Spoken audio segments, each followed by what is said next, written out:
Монгол-Британий харилцаа бол их түүхэн уламжлалтай, өвөрмөц онцлогтой. Тэр онцлог юу вэ нөхөр та бүхэн мэднэ хүйтэн дайны үед бидний гадаад бодлого, гадаад харилцаа бол нэлээд хомигдмал байсан.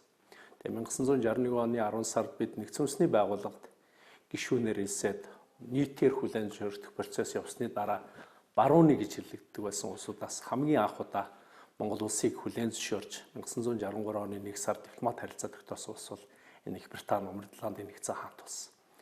Тэгээ энэ улс бол 1990-ад оны үеийн зах зээлийн чөлөөт эдийн засгийн систем арчилсан улс төрийн дэг журам систем рүү шилжихэд анхнаас нь маш их идэвхтэй дэмжиж явж ирсэн.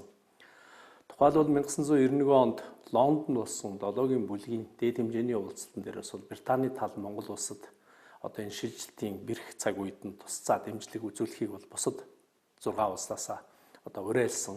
Тэгээ энэ хүрээндээс тэр арчилсан үнэт зүйл бүхий нэгдмэл нэг нийтлэг үнэт зүйл бүхий энэ хоёр улсын хоорондын харилцаа бол өнөөдрийг хүртэл бол маш сайн үргэлжлээд явж байна. Дээр нь Их Британи, Умарландын нэгдсэн хаант улс бол Монгол улсын 3 дахь хөрш улс.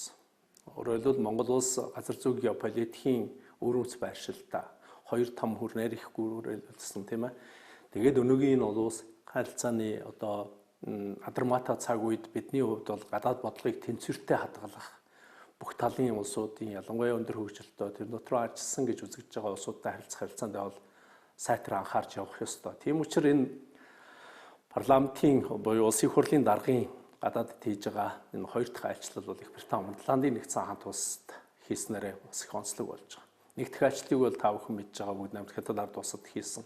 Энэ манай өмнөд хөрш. За 2 дахь айлчлалаа бол энэ 3 дахь хөршийн улсанд хийж байгаараа маш их тийм ач холбогдол өндөртэй болж байгаа. Хоёрдугаарт Монгол улсын гадаад бодлогын шийдвэр гаргах механизм гэж байна.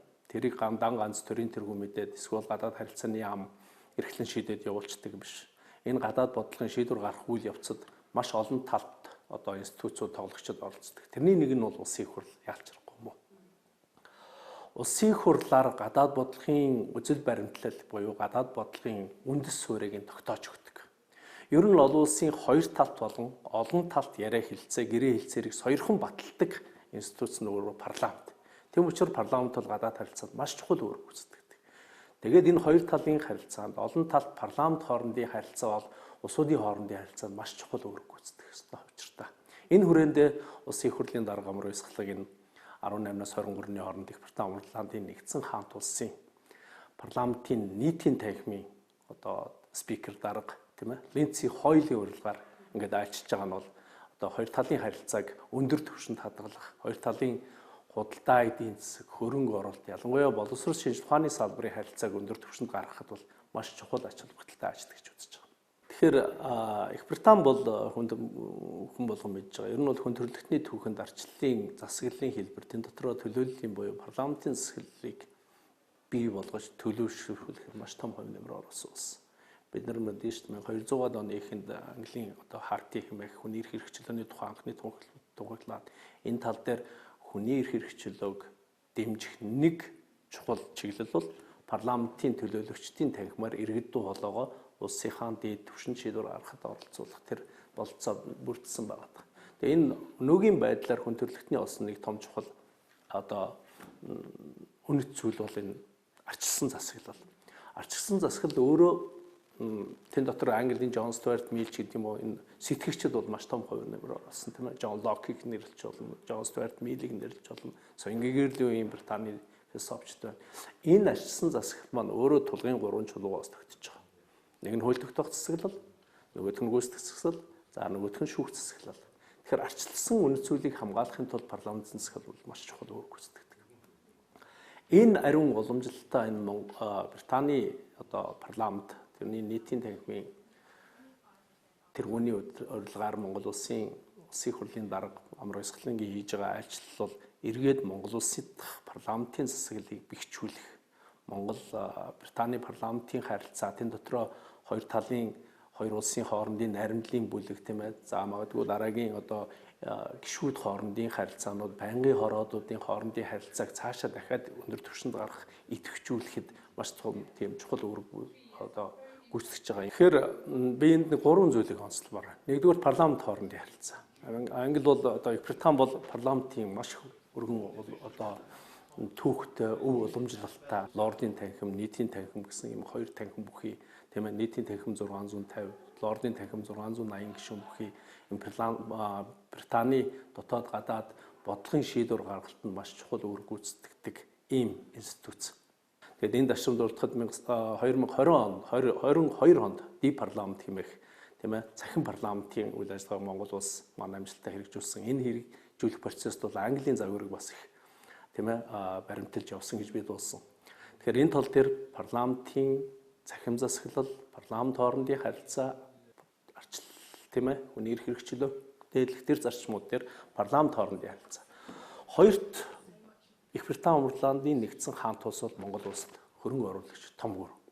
Одоогийн байдлаар миний олж сонссноор бол 700 сая долларын хөрөнгө оруулалтыг Британы талаас Монголын одоо ялангуяа уул уурхайн салбарт бол оруулчаад байна. Монгол улсын хувьд бол эдийн засгийн хамгийн том тулгуур чиглэл бол уул уурхай салбар.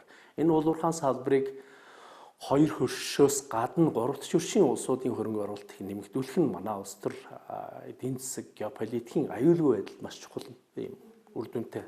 Тэгэхээр тэр тал дээр Британы Монголд хөрөнгө оруулалтыг нэмэгдэх, хоёр талын худалдаа эдийн засгийн харилцааг өргөдөх нь өөрөө маш чухал. Энэ тал дээр мэдээж парламентын спикерийн одоо Амрын эсгэлэн даргыг хийж байгаа ажил бас чиглэж байгаа. Гурав дахь онцлог чиглэл бол энэ боловсрол соёл шинжилгээ ухааны чиглэл. Британи бол боловсролын салбартаа тавхан мэдж байгаа. Дэлхийд топ одоо Оксфорд гэдэг юм уу, Кембриж гэдэг юм уу, томоохон их сургуулиуд энд байршиж ажиллаж байна. Манай төгсөгчид оюутнууд ч гэсэн энд суралцж байна. Мөн энэ зэрэгцээ Их Британи Умарландын нэгдсэн хамт улсын засгийн газраас зарладаг олон улсад маш их нэр хүндтэй Chevening гэдэг сургалтын одоо тэтгэлийн хөтөлбөр байдаг. Даршин дуртахад манай хүмүүнлэгийн ухааны их сургуулийн хоёрч төгсөгч өнгөрсөн жилийн Chevening хөтөлбөрийн одоо багтаад магистрийн төвшөнд суралцаад одоо нэг нь Эдинбургийн их сургуульд суралцж байна. Тэгэхээр энэ тал дээр тэгээд Монгол судлал тэгээ Монголыг сонирхох барууны тэр эрдэмтдийн судалгаан дотор Британы судалгаа бол тэн дотор Оксфордын их сургуулийн судалгаа бол маш том байр суурь эзэлдэг. Энэ хүрээндээ парламентын дарга маань ч гэсэн тэр Оксфордын их сургуульд очиж явах шиг байна. Дээр нь бас энэ өндөр технологийн янз бүрийн тийм ээ салбарууд дээр очиж уулзж явах шиг байна. За дөрөвт нэмээд нэг хэлэх чиглэл бол Британи бол Монгол иргэдийн бас их олон орон амьдран сууршдаг ийм улс. Тэгэхээр энэ талаасаа ингээд аваад үзэх юм бол Монгол Британы харилцаа, парламент хоорондын харилцаа, уул уурхайн салбарын хөрөнгө оруулалт, худалдаа эдийн засаг, боловсрол соёл шинжилгээ ухааны харилцаа, тэгээд иргэд хоорондын манай гадаад удирдлагын үзэл баримтлалын 7 дугаар бүлэг дээр чинь гадааддах Монгол иргэдийн эрх ашигыг хамгаална гэж заасан байгаа. Тэр ч хүрээндээ сая хурлын дарга бол тэнд амьдарч ажилладаг, ялангуяа одоо технологийн салбарт ажиллаж амьдарч одоо ажил үүрэг гүйцэтгэдэг тэр залуучуудаас уулзж авах шиг байна. Тэгэхээр энэ ингээд аваад үзэх юм бол Монгол Британы парламент хоорондын харилцаа бол Монгол улсын гадаад бодлогын энэ нөгөө үзэл баримтлал зорилго чиглэлийг хэрэгжүүлэхэд гадаад бодлого нэгдмэл байдлаар явахад маш чухал юм түүхэн ач холбогдолтой ажил болж байна гэж үзэж байна.